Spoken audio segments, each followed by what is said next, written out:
Hey, this is Sir Charles Carey. I want you to join me on Tuesdays at 7 p.m. for the Tru-Mu podcast, True Music. That's where we talk about all things. I'm a musician, singer-songwriter, producer, engineer. All things creative. Me and my co-host, Carl T. Smith, the smooth one, will be glad to hear you, glad to talk to you, answer your questions, and talk all things music. The Tru-Mu podcast, Tuesdays at 7 p.m. Eastern Standard. Be part of the energy. I can see that thing that makes men stop, stand still, all in denial, suffer loss of will. Hey, it's that time again for the Tru-Mu podcast.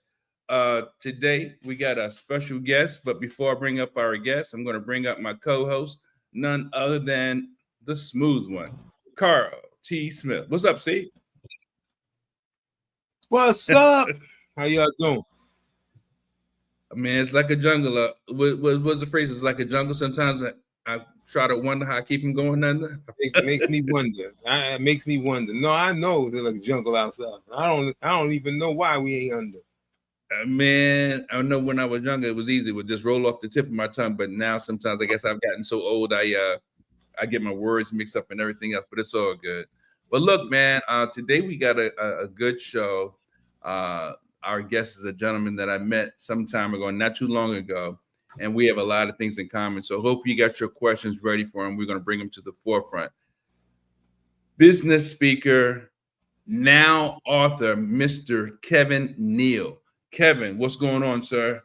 Hey, what's going on? What's going on?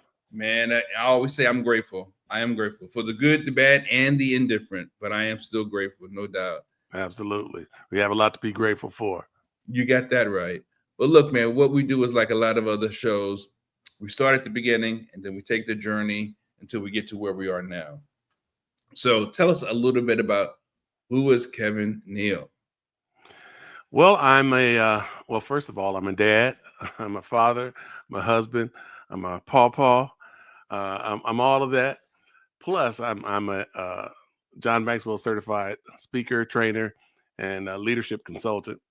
Author of 2 books. One I just released on this past Sunday.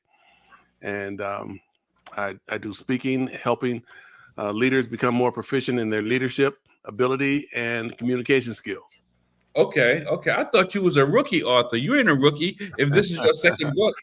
Yeah, this is my second one. Okay, cool. So before we get to the book, what do you speak about? What are your speaking topics? Some of the things that I like to talk about, number one is self-awareness, which I think is something that a lot of leaders are lacking. Becoming self-aware, understanding why you do the things you do, why you act the way that you act, why certain things tick you off and certain things make you happy.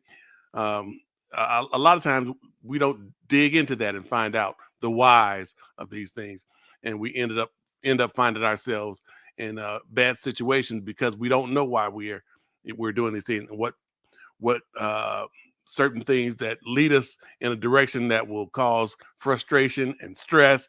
And when you don't know, you end up constantly doing that thing over and over again because you don't know where you're going. So I'm just kind of curious, what would make you attack that topic or that subject matter? Well, one thing is, I'll say this. One of the subjects that I speak on is you are the headliner of your story. Yes, and the reason that I chose that is because I'll tell people that for the first 30 years or so of my life, I was not the headliner of my story. I was an extra in somebody else's story. Finding out that I really didn't know the whys that I was doing things. I didn't know what is it that I really like. What really turns me up. What really gets me going. Kind of just following in line with what has always been placed before me. And so. But did you have any bad experiences that kind of made you feel like, I know about this thing. You know what? I can dig into this. Yeah, absolutely.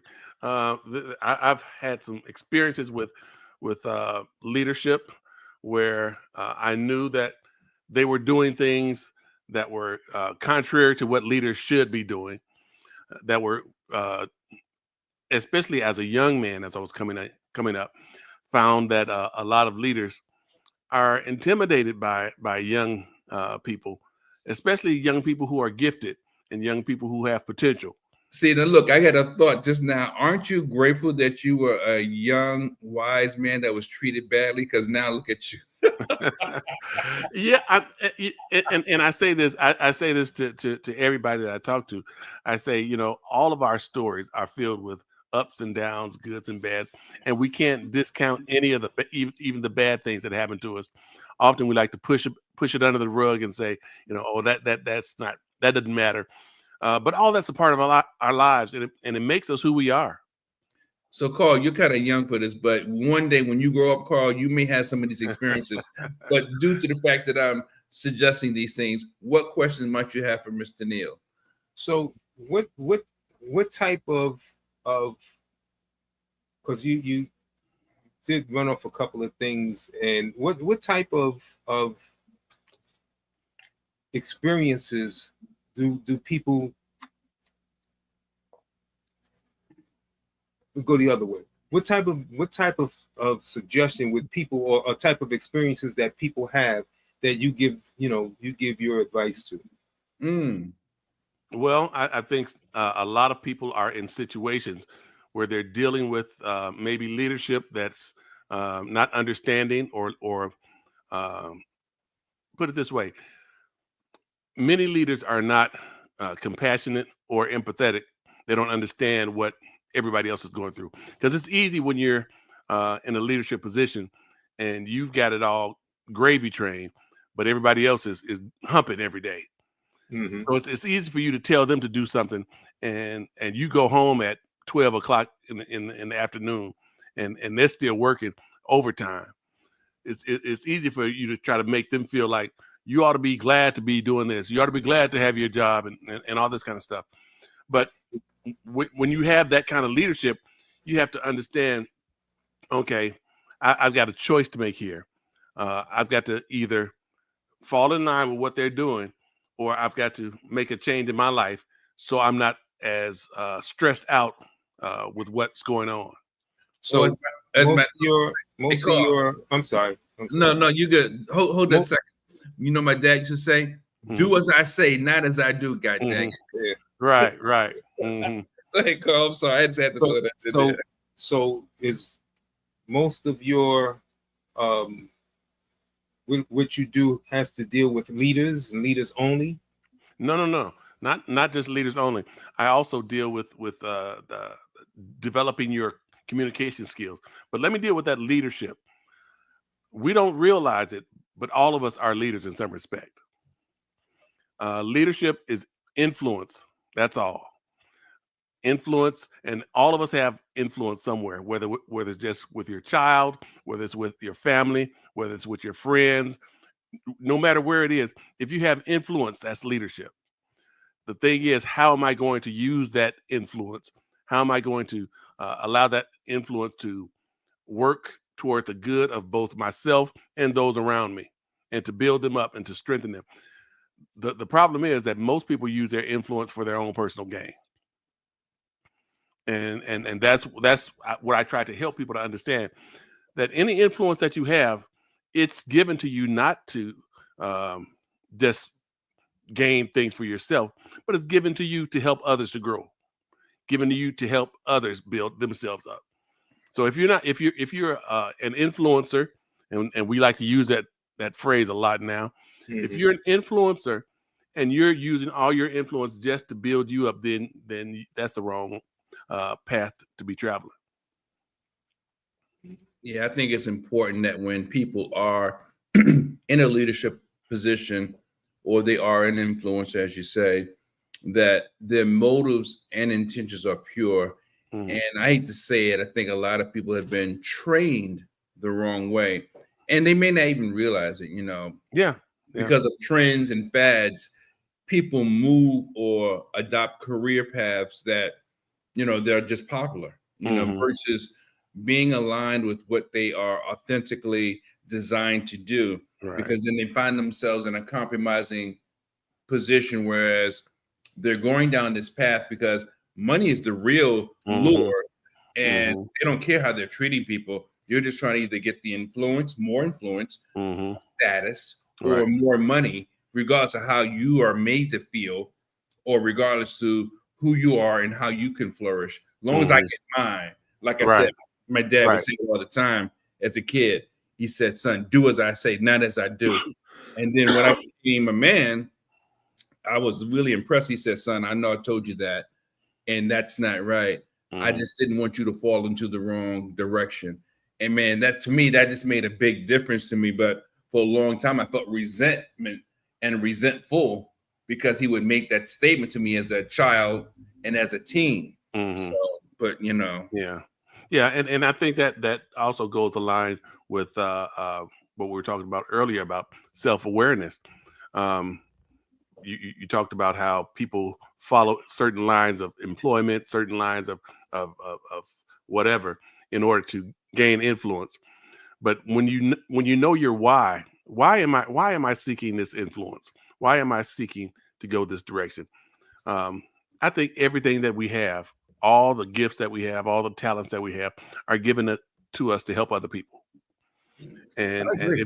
if it's always about us, then we're not doing the right thing. You know, as I spoke to you offline, you know, not only do I speak, and you know, I'm an author like yourself, but I'm also on the music side. I'm on the other side of the microphone, so you know, I sing whatever.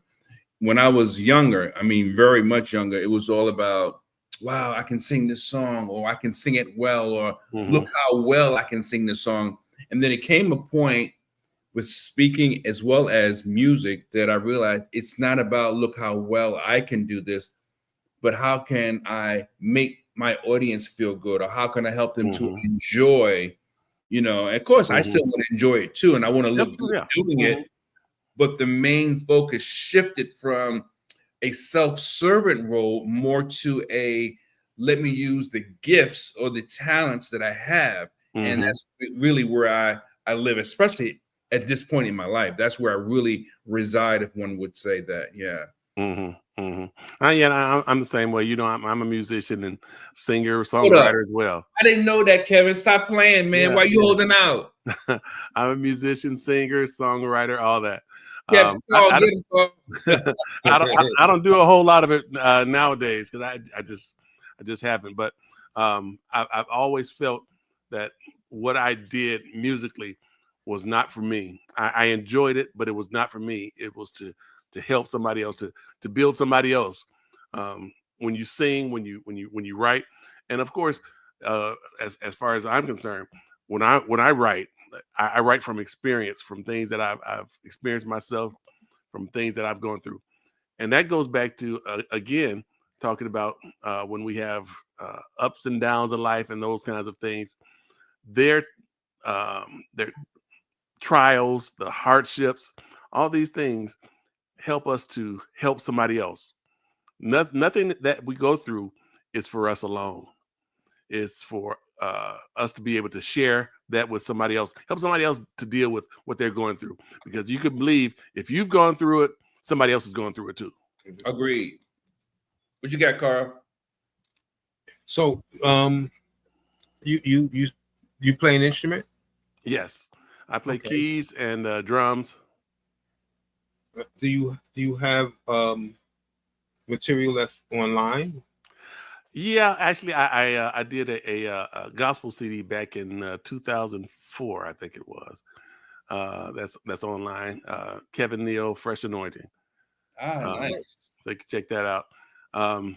But I haven't done anything recently. Well, we're getting the band back together, so that's great. So tell us a little bit about your first book, Kevin.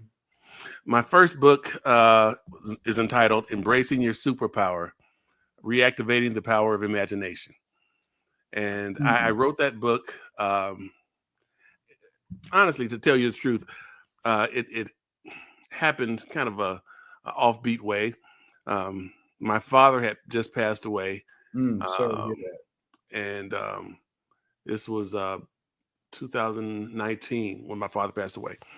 And so in 2020, I had to start chemotherapy for really? cancer. And I started just kind of going down this downward spiral. All these things started happening to me. And so I began to think about my father and some of the things that I learned from him, because he was one of the most influential people in my life. Mhm. And I wanted to do something to share what I learned through him, what I learned from him. My father was a man who had a powerful imagination. And matter of fact, when he and my mother were married, they got married when he was in his early 20s. And he had a disease, a spinal disease that was degenerative, caused him to lose his feelings in his legs and his arm. The doctors told him he had to go and to have surgery. So he went in and had surgery. After he had surgery, he came out a quadriplegic. And my dad was one of those kind of guys that you can't tell him what he can't do. You won't tell him what, they weren't expecting him to walk again. Matter of fact, they weren't expecting him to have any feeling down from his neck again. But my father was one of those guys, like I said, don't tell him what he can't do. There you go. He had just recently been married, had young children, and he would always tell us, and this is after the fact, but he would tell us that he never wanted to see his children being raised by somebody else. He wanted to raise his own children. He wanted to be able to walk with his children and live life with his children. Mhm. And so about 3 years after he had been quadriplegic, he started walking on a walker. And shortly after that, he started walking on a cane. And for the rest of his life, that's how I saw him walking on a cane. But he had such a powerful imagination because he couldn't see himself lying in a bed for the rest of his life. All he could see was himself doing something, taking care of his family and being a productive man. And that's what he was. That's what he was. That And so reminds I me of wrote that this. book. You read that book, Think and Grow Rich? Yes, I have. That would hit your story, what you're talking about, reminds me of so many chapters in that book. Mm-hmm. Mm-hmm. Wow. And that's what kind of caused me to start writing this book about imagination. And I wrote the book. I hate that my father was passed away by the time I finished it. But my mother was able to read it, and it just did her heart well, because I talked about it. Now, one thing I didn't talk about in the book was my great grandmother. My great grandmother was born in the late 1880s, right after the abolishment of slavery. Right. Okay. She was born with no arms. Wow. And you think about that, a Black woman born right after the abolishment of slavery with no arms. You would think that she would just be cast to the side somewhere and put in a home or what have you. Right. But my great grandmother, she had an imagination too. Her imagination was so powerful. She became a pianist. Really? No arms, a pianist. Yes, she played with her toes. And she played so well that she began to play all over the South at different events. And that's how she made her living. That's how she took care of her family. Man, that's yeah. amazing. Well, you owe that first book an addendum or a 2.0 or something. Yeah, that's what I plan to. Oh, okay. Wow, that is an amazing. You've got an amazing story, doesn't he, Carl? Yes, very, very, very amazing. I didn't realize that you were a cancer survivor as well. Is that correct? Am I hearing that right? Yes. I didn't realize we had so many things in common: the speaking, the writing, cancer, and we need to open up a Carnegie Hall or something, man. Yeah, and like you said, we're blessed. God's been good to us. Absolutely. And we're grateful. Now, folks, if you're just joining us, we're speaking with Kevin Neal. He is a professional speaker. He's a two-time author, so he's a double, actually he's a triple threat. Even though he's not currently pursuing music, he is a musician in his own right. And if you have any questions, comments, please feel free to post your comments. He will respond. I will respond. Carl will respond. We are very curious on your take on this conversation. If you can relate to what he's talking about, please share that as well. So the moment everyone has been waiting for, the new book, the current book. What is the title? And tell us a little bit about this current book. The new book, I have a copy of it right here. Fantastic. It's called Guided Greatness, The Power of Mentorship in Developing Future Leaders. Nice, nice. Can you just tell us a little bit about it without giving too much away so that hopefully people can go on and order the book, get a copy for themselves? Sure. Guided Greatness is dealing with a lot of the things that I dealt with coming up as a young man. And I try to share and shed some light on how senior leaders and leaders with more experience and influence can help those younger leaders who are coming to the forefront, how they should pull them to the side and help them to build their arsenal of leadership tools. I think that often leaders kind of expect, and I'm sure you've heard this said before, I got mine, you get yours. You have that kind of attitude a lot of times in leadership. Yeah. And if we want our organizations, our businesses, our churches, our groups to grow and to continue past our leadership, we're going to have to train some others up to Sure. take our place. For sure. And I think that is a lacking situation within our communities. The leaders act like they'll never go. And the thing is, sooner or later, all of us are going to leave here, one way or the other.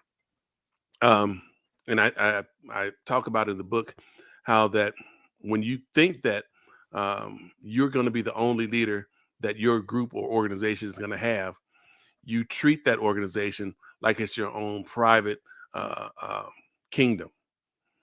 And what you end up having then is once that leader is gone, the kingdom falls because there's no one there to take up that slack. Yeah, we talk about that. I used to be with a group called the Collab Lab, and we spoke about silos. Some people are in their own silos. And, I think for the African American community or people of color, it should be for all. And some do. But for people of color in particular, we need to develop this next generation of leaders because of the state that the country is in, because of the state the world is in, and because everyone deserves a legacy, in my opinion. Yeah. And, we have to get their minds right, because I speak about mindset you're in leadership, but the point is when you take those two topics, mindset, leadership, and understanding the pros and cons of leadership, if we can just get media out of the way, maybe some of the people from the upcoming generations can take heed and take upon that role to be fully, authentically the next leaders for the upcoming generations to come, because I think the world is in a really sad place at this point. And I don't know if others thought that way as well when we were younger, but I just look around at how things are transpiring, how they're evolving, and I'm not very impressed, and it's sad, Yeah, I agree. America, to go out the country. I don't want to go out the country and pound my chest about being American, because the way we do things is not something to be proud of on one hand. What's your thoughts, Carl? Well, I agree with what you're saying, and I just think though, this behavior or leadership or the way the leaders go, because they're following the leaders, and the leaders are people who shouldn't be leading anything. Yeah. Be truthful, I mean, the guy on the corner shouldn't be leading your kid to something which is not going to be in any any positive thing. But Right. I think the problem also is, well, everybody is the fad and everybody's looking for money. Mm. I don't believe, because I deal with a lot of kids and families and stuff like that, and I don't believe, and I deal with a lot of people who's supposed to be leaders Hmm. of something, and I don't believe they understand what it is that they do. Because if they did, they wouldn't do or say the things that they've been doing anyway. So Hmm. I think, I just think that uh, there's more people that there need to be classes. They've taken classes out of everything. There should be classes on what's a good leader, Hmm. which hence is your book. They should buy that book and read it from cover to cover 3 times and then write an essay on it. Wow, Hmm. that's powerful right there. I think you got something with that comment, Carl, because it's just like back in the day when we went to school. They had shop, different Yeah. trades, home economics, and all that Hmm. sort of thing. Right. You It know, helped develop, people that, for help develop people to live life on life's terms. Hmm. Whereas today, yes, but they also had. I don't mean to cut you off, you but I good. just want to add this: that they also had leadership roles. You were the Hmm. hall monitor. You were the, you know what I'm Hmm. saying? You Right. were the, Yeah, Right. yeah. where Some of that. they taught you. Hmm. When I was like 16, they had youth corps, and then we would take Hmm. the younger kids on trips. You were Yeah. in charge. And You were crossing responsible. guards. You were Hmm. crossing guard. You responsible. They don't have Hmm. that now. They done took everything out of school. They took the music, the gym, everything out. So they don't. I mean, they really don't know anything. They really don't have. And I say kids, but I'm talking. I unfortunately I see people my age. I'm only 21, but I see people my age. You know, w- you know, as if they never had any lack of education or any leadership qualities or anything like that. When Well, that was embedded, to your huh? point, a lot of them have not. A lot of people have not had a mentor to walk them through this leadership journey, uh, and a lot of them have had to learn on their own, which often you end up being in a place where none of us want to be. You're just kind of fiddling through life, um, and I talk about that in the book. Actually, I talk about how when I started playing keyboards. I had a friend who was an organist. He was really good, and I asked him to show me a few chords. I learned those chords, and I was off to the races. I was, doing my thing. Um, but I learned as I progressed, as I got older, that there were some gaps in there because I didn't have someone to walk me through that thing all the way. And so when I found out that I had those gaps, I couldn't be as proficient as I would like to be because there were those gaps there. So I would have to go back and learn and try to fill in those gaps. And it's always harder when you've done things a certain way, and then you find out there's some gaps there. I missed this, and I should have done this way. So now you have to unlearn the stuff that you learned and Yeah, learn it the right way. And it's unlearn always harder. the bad habits. Yeah. Yeah, yeah. Yeah. It's funny talking about the fact that some people may have had to learn on their own. There's two sides of that because some of those people become very selfish, like as you alluded to earlier. Well, they get bitter because Mhm, they learned on their own. They didn't mhm, have either the privilege or a mentor. Or mhm, then there's some people that are very gracious because they learned on their own and they're mhm. so willing to share and give with other people. Right. But that's just what makes people who they are. There's Mhm, different temperaments, personalities, and characters, as you all know.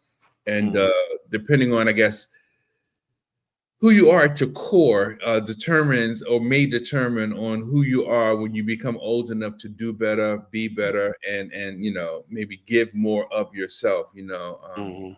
I've been a cornball all my life, and I make no apologies for it. I resented it when I was younger because I wanted to be cool, but like Huey Newton said, it's hip to be square. It's hip to be Uh, square. yeah, yeah. Now, one thing that I've learned too, and I kind of share it in the book, is that as a leader, you can't try to make emerging leaders or leaders who are coming out. You can't try to make them like you. Right. You can't have a mini me. Allow Unless them. it's authentically who they are. Yeah. But allow them to be themselves. Help to guide them and to kind of steer them in the right direction. But allow them to be themselves, because just like you mentioned earlier, you become resentful if somebody tries to make you something that you're not, that doesn't naturally flow from you. You become resentful. You may do it, but you're resentful doing it, and then that kind of ties over to when you become the chief. You start doing that same thing to the people that you lead. So we have to allow the younger generation and the less experienced to be themselves, because they come up with some things that we never thought of, and they're dealing with some things that we've never dealt with. Right. Although I don't know all the ins and outs of this new book, I can see a 2.0 to this book coming from you as well as your previous book. So my next question would be, what do you want people to take away from this project, from this book in particular? What do you want them to gain? There could be multiple, but share whatever you like. What would you like for people to take away from this project? Well, I want them, first of all, I want to open up the conversation, because I think that's one thing that is not happening. The conversation about mentoring younger people, mentoring those who are less experienced, is not happening. You get people in certain leadership positions because they're good at doing their job. They're good at doing one thing or another, but they're not trained to be a good leader. And you need to be, I don't care how much you feel like you're gifted to train or to be a leader, gifted and charismatic and all of this. If you don't have all the tools that you need, you will fail being a good leader. So I think that people should understand that they need to have structured training where people learn how to lead, how to communicate. And that's one of the things that I think is crucial in leading, is communicating, knowing how to communicate correctly, knowing how to communicate with people who are different than you, communicating with people who think differently than you. Because we want people to think like we think, act like we act, do things the way we do them. And when they don't, it causes a clash of characters. And when you learn how to communicate with people who are different from you, then you can work together with just about anybody. So I want people to take this away, that there is a need for us as leaders to train those who are coming behind us. I say this in the book, that if a leader does not train someone to take his place, if he doesn't train other people to carry on the mission, the organization, the business after he's gone, then he really doesn't care about that business, organization, or church, or what have you. He cares about his own positioning in that place. It's funny. I just did a keynote for the Department of Aging here in Maryland. And one of the questions was asked of me, how do you get other people involved? And I was asked that same question from different angles. And one thing I was sharing was that, sometimes you might just have to kind of like by chance, it's strategy, but by chance, ask someone to maybe start the meeting, open the meeting, and then they'll get a taste of, even though that's one perspective and one particular task, they get a taste of that leadership. And you never know, someone else may say to them, well, I'd like to open up the meeting sometime. Now you're starting to develop an interest in that leadership ability. And the gentleman that asked me the question, he was an older guy. And I embrace the fact that I didn't see the question coming. I'm just grateful that I had the wherewithal to at least one strategy that he could try in his next meeting or with his organization the next time he had an opportunity to, address his people and start to slowly groom some people for leadership roles within the organization. So, Right. That was something I thought was really important. And As well. and just as, like I mentioned earlier, there are older people who have not had an opportunity to have mentors, and they've learned things on their own, but then there's still gaps, in between where they should be and where they are, and it's sad to say it, but you'll never gain your greatest potential Mhm. until you fill those gaps. Now, you mentioned that you're a John Maxwell speaker. Like I've worked with Les Brown and Dr. Willie Jolly, and Hmm. people like that. And I think that, of course, I've learned a lot by being exposed to their teaching, Hmm. stylings, Right. just some of the insights, especially in the meeting after the meeting, right? Hmm. Hmm. But I'm a true believer that when your intentions and your motives are pure, some of the things that you may learn along the way, organically, they fall upon you Yeah, because you're really trying to help people in your area of expertise. you're right. Do you share that same Yeah, sentiment? absolutely. There's a saying that some things are taught and other things are caught. Yep, Um, absolutely. so there's some things that you may have not gained through a structured environment, Yeah, but but you saw how other people carried themselves, and you saw how other great leaders dealt with certain situations, and you caught it, and yeah. so you now you're running with that same idea. You may have to form it a little to fit you, to fit what you want to do, but you caught that thing, and now you're able to carry on through that thing that you caught.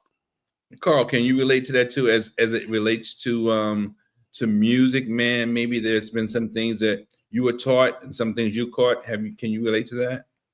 Oh no, definitely. Um, I've spent some time with some guys who we were a band, and I spent some guys. Matter of fact, I name him. His name is David Brooks. Mm. Dave, we call him Dave, and um, just following. I mean, that was a huge music mentor in Mm. my music category, which enabled me from following his leadership, because that's what he did. I mean, if I Right. told you some of the stuff, he took my keyboard. He gave me lessons. I didn't do the lessons. He took my keyboard. I told my mother. My mother said, "Yeah, well, that kind of thing." And then he gave me all the lessons, and I would just go back. But the other guys quit. Okay. The other guys quit. So um, So what made you go back? well, it's a funny thing when you recognize a leader. You recognize a path that you want to go, and you want to follow that path, and Mhm. someone opens the door, you want to go through it. So I mean, opportunity has always been a thing that I gravitate to. Okay. But I was saying that finally he did a gig, and I was able to do all the stuff he asked, Wow. and that's how I got my keyboard back. Okay. You know what I'm saying? And years later, one of the guys that I was dealing with, that was in part of the band, he said, "I wish I'd have stayed." Oh, Mhm. wow. He wished he'd have stayed. He wished he'd have, now he's in the films and he's doing other things, but he But still, wished he would yeah. have stayed. Yeah. But following that leader, and that's what I'm gonna stay on. That follow his lead, what enabled me to do so many things that a lot of other people around me couldn't do. Mhm. That's fantastic. No, So I still dream. Look, I won't say dream, but when I'm writing, because I'm not a proficient keyboardist or piano player, but I still wonder, like, could I like take piano lessons, and am I too old for my fingers to be able to stretch? But it doesn't stop me from continuing or pursuing writing. It doesn't stop me. I still have a Mhm. very deep and strong desire to write, and but I find that I'm forever a student, no matter what it is, whether it's Mhm. the speaking industry or the music industry. I mean, I'm just glued to understanding and seeking clarity on how to do a particular thing, especially as it relates to music, because how music has become intertwined or interwoven with technology. So I'm really like, wow, I'm amazed at some of the things that people can do. And I'm very interested in, knowing how to do uh, whatever considered best practices, as much Mhm. as possible. And Mhm. just and honestly, it's really life. It's not just speaking in music. I'm interested still in learning in life, to be Yeah. quite frank. I Mhm. just I'm excited when I learn something that maybe I should have known, or maybe it's just new to me. It's like, wow, it's Mhm. interesting. Yeah, yeah. I think it's all about a willingness and a desire to grow. And Mm, when you lose that sense of wanting to grow, you inevitably start to die. mm. So we've always got to have that hunger. Grow like Les Brown says, you got to be hungry. Yeah, yeah, yeah, Yeah, we have to have that hunger to grow and to do better.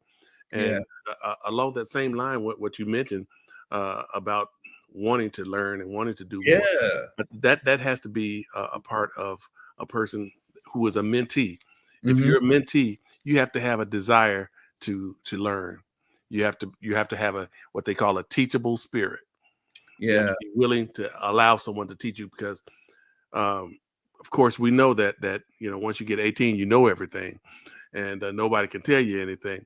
But but they have to be willing to say, okay, I don't know it all. Tell me something, show me something. And when you have a teachable spirit, in, any good leader would be willing to share with you. But a lot of leaders have turned against young leaders because they come up with this mindset that I know it all. You can't tell me nothing. This is a new day. You don't know what's going on. You behind the times and all of this. But that's what's needed. The mentee needs to have a teachable spirit, and the mentor has to understand that he doesn't know everything either. The yeah. mentee can teach him something as well. I had a young, I guess you could call it coach, that 17 years my junior, and he's out there killing the game. And I told him openly, I mean, I learned you. I'm much older than you, but you know what? I've learned a lot from you. Hmm. And most recently, I spoke to what I would call my top mentor, and allowed myself to be vulnerable to asking questions Hmm. about things that maybe I should have already known. And he did tell me some of the things he's been saying for years, but his approach, very humbling and very open and willing. And he's like a combination of a mentor, a friend, and a brother. And I will always appreciate him because he just tells me the raw, unadulterated truth. And Hmm. if I want the results, these are the things that I need to do.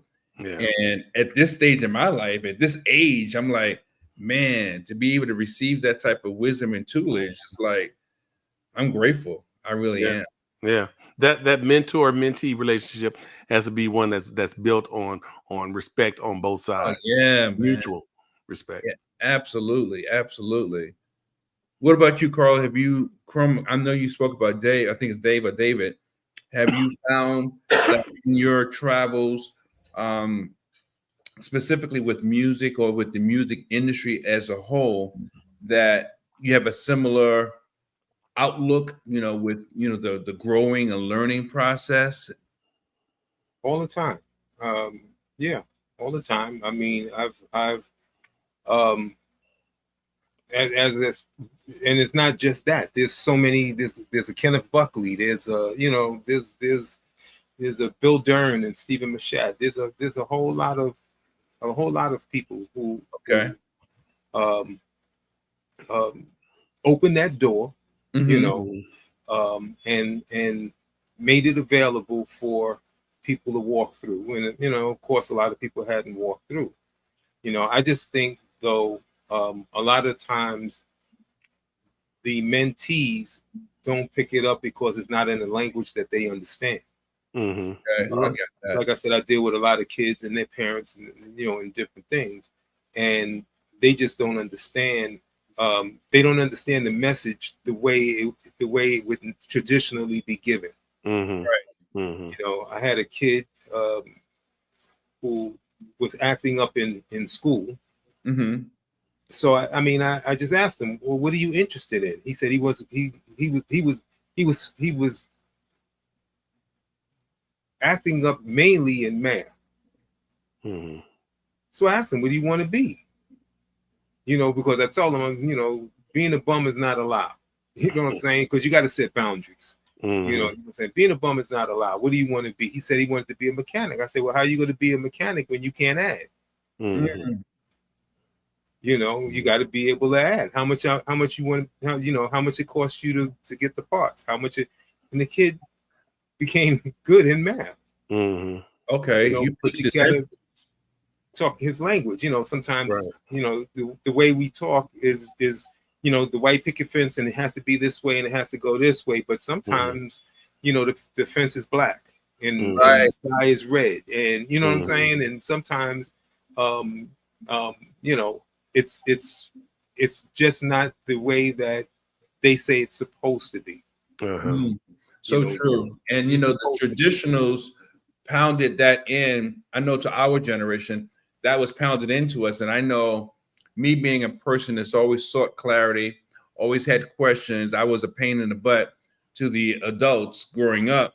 But I realized that there's more than one way to get a job. Mm-hmm. Yeah, I could go to the classifieds and look and make a phone call, or I could take all the classifieds out and maybe call, or maybe I could just walk into the office. Hey, that's something new. Let me just go there directly. Now, they may tell me to come and schedule an appointment, but by doing it the other way, and that's just one example of many life examples, but doing it that way versus the traditional way, I learned that I got great results. Mm-hmm. I really wanted that job. Mm-hmm. Yeah, I wanted to be hired. I wanted to have my own money. I would sit around and take the typing test or the test to answer all the questions and show them my aptitude. And they were like, oh, you know what? We think we can get you a job tomorrow. Are you going to be available tomorrow if we call? Absolutely. So a couple of hours made a big difference for me in my learning and growing and willingness to get out there in the work industry, especially when you relocate from one city to another city or one state to another state. Right. Yeah. Yeah. Carl, I'm glad you mentioned that though, because mentors have to be open enough to hear from their mentees and ask, and listen, because it's not all about the mentor knowing everything. You have to be able to listen to what the mentee says and be able to work with that. Absolutely. I dealing with kids, I tell them, I don't know, because I'm old, I'm only 21, but because I'm old doesn't mean I have all the answers. Like I know, I don't know everything, Sometimes if you really want directions to a spot that you can't, that you need to go to, you need to ask a kid. Mm-hmm. You know what I'm saying? So I don't know everything, and half the stuff that I'm teaching somebody else, I learned it from somebody else who didn't know. Mm-hmm. I figured it out. Yeah. So.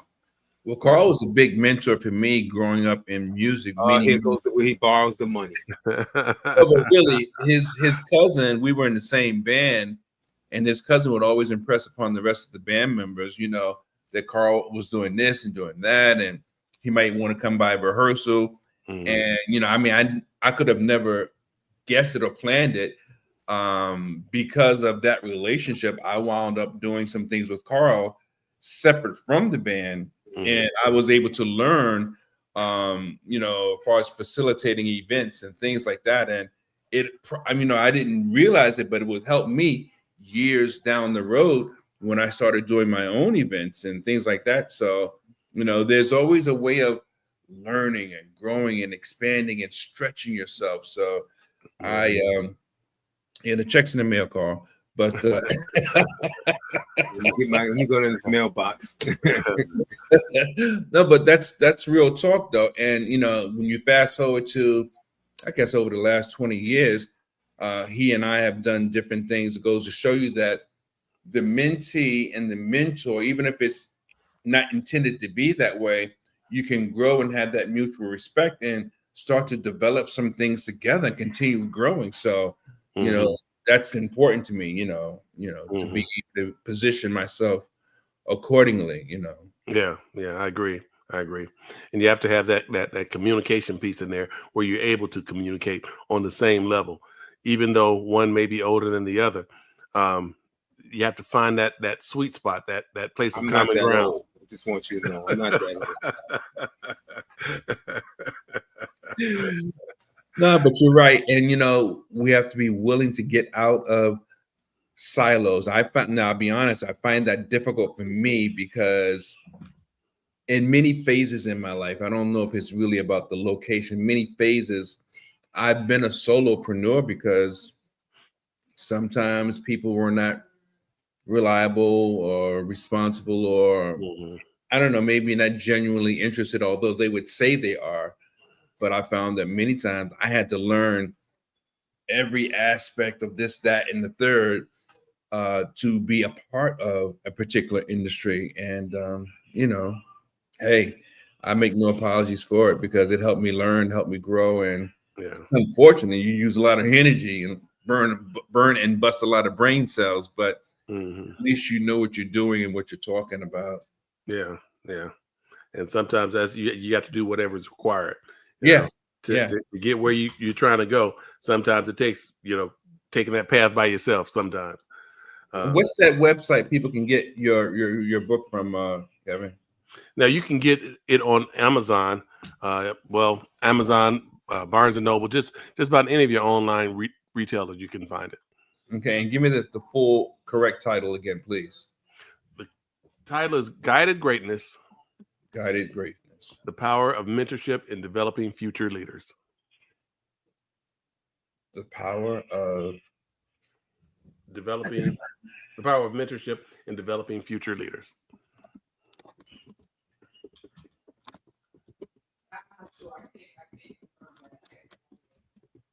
And developing future. So you've already started on your third book, right? Actually, I have. I've got two in the works. One is an actual science fiction book. And the other is a book on lead from where you stand. Okay. Wow, that's powerful. I've written 7 books so far, but I've been writing my last book. I've been writing it for like 3 years. I haven't written not one word, but I do have the outline in my mind. So again, I had that conversation with my mentor the other day, and we talked about it a little bit. So if I can get some quiet time, maybe I can get it done. You got to get it out of your mind and on the page. Yeah, exactly. Make it a reality, because I love the ability to create, and music as well as writing. There's something about having that blank canvas that you can create yourself. It's just nothing like it, So for those, actually, I never considered myself a writer as far as author of a book. But when I started writing that first book, it just started flowing through me. And once it started going, I said, this, I enjoy this. This is something that's more in me. And when I finished it, I knew I had more in me to do. It's therapeutic, man. I love it. Yeah, I love it. So do you have any book signings coming up? Are they in your town? You're doing more online things, more interviews? What's happening next? Right now, I'm not doing any. I had my book launch last Sunday. I don't have any other book signings lined up right now. But of course, people can always catch me on my podcast, and I'll talk about my book sometime on my podcast. Sure, you sure should. Yeah, heck yeah. Yeah, look, if you need some guests, you got Carl, you got myself. I'd love to, I don't know how long it is, but let me know. I'd love to share some insights. Yeah, absolutely. Sure. What's the address of your podcast? Let me put it down for you. Yeah, please do. it's on Spotify, Apple Podcasts, and the like. Can I put it in the chat?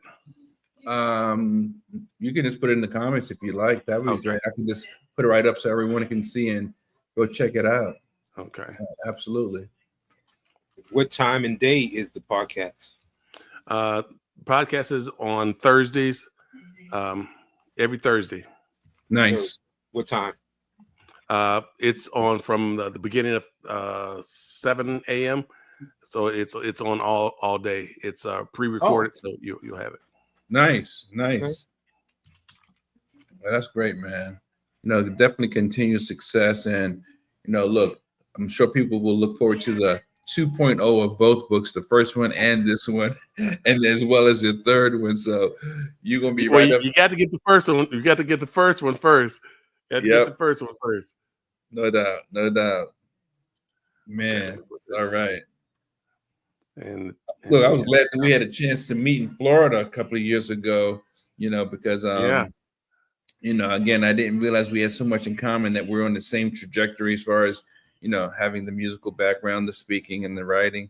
And look, even some of the life challenges, dealing with the cancer and stuff like that. That's just amazing. Yes. So I didn't know that you were a cancer survivor as well. Yeah, non-Hodgkin's lymphoma, man. That was my my cross to bear, so I dealt with that. In fact, I had to deal with it twice. So that's another reason why when people ask me how I'm doing, many times I just put it out there. I'm grateful. I do not take anything for granted.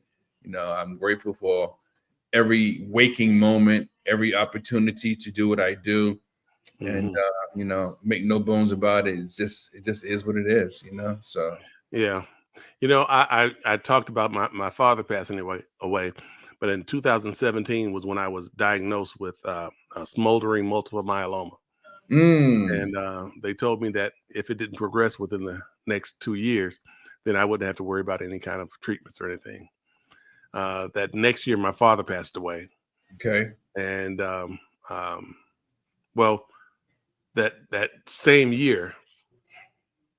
Was it that same year? Well, that next year, I had to. I was downsized from my job, and I had to move my family from Atlanta to South Carolina. So I'm in a whole new environment. A month after I moved here, my father passes away, and 9 months later, the doctor calls me and tells me your numbers have gone up. You're gonna have to start treatment. So it was a lot of things piled together. Right. And you said this was 2019. Yes. So this is all submerged in the middle of COVID. Yeah. I started treatments just as COVID hit. Wow. In January 2020. Yeah, that must have been pretty interesting time, to say the least. Yeah, it was. Wow. But I'm grateful. Yeah. Yes, sir. That I am where I am. I'm in total remission. Everything is looking good, and I'm feeling good. So, thank God for that. I'm so glad you made it through. Yeah, man, for sure. Me too. Well, look, definitely appreciate your time. Thank you for, sharing, your story, your journey, your book. You've gone through a lot, and you're still going, and you still got more to do. So I'm looking forward to all your upcoming adventures and your upcoming journey and your upcoming milestones. Yeah, that's a good word, milestones, because that's what they're going to be. And hey, keep us abreast of what's happening with you. Certainly will.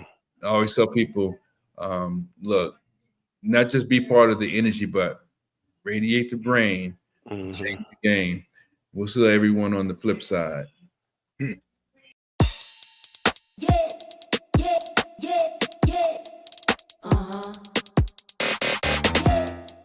You're sexy, so good to me.